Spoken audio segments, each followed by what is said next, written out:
The chemical cost.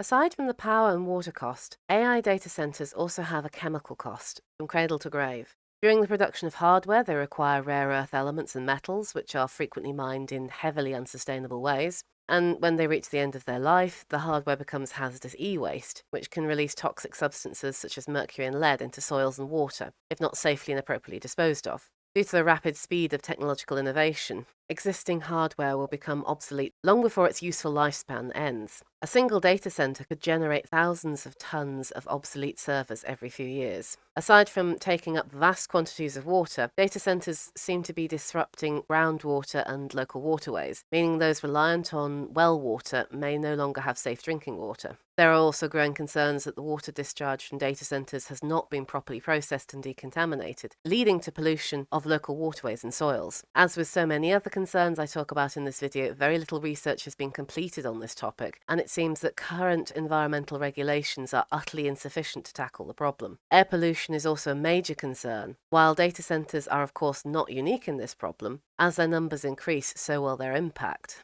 Air pollution can affect health of both humans and wildlife in a few ways. Tiny particles, that's 2.5 or less micrometers in diameter, can travel far into the lungs and respiratory tract. As an example, within months of the opening of a new Mississippi data center, residents were reporting breathing difficulties and lung irritation, and noticed construction dust settling all across homes and schools. The area's childhood asthma rates increased, and they saw a spike in local NOx levels. Many data centers use PF gas, or F-gas, which is used in making products water, stain and grease resistant. It is also a potent greenhouse gas, and exposure has been linked to a number of serious health problems, including cancer, kidney disease, birth defects and decreased immunity. It is also one of the forever chemicals, as it does not naturally break down in the environment. At present, little to no testing has been done to monitor air or water pollution from this, and companies are in many areas not legally required to report the volume of their usage or discharge of this gas. What can be done about this?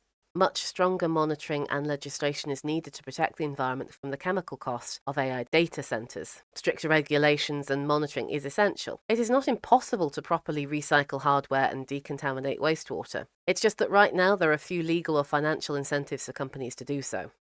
If you'd like to hear more about the environmental impacts of AI, please check out my full-length video. So until next time, thank you for watching.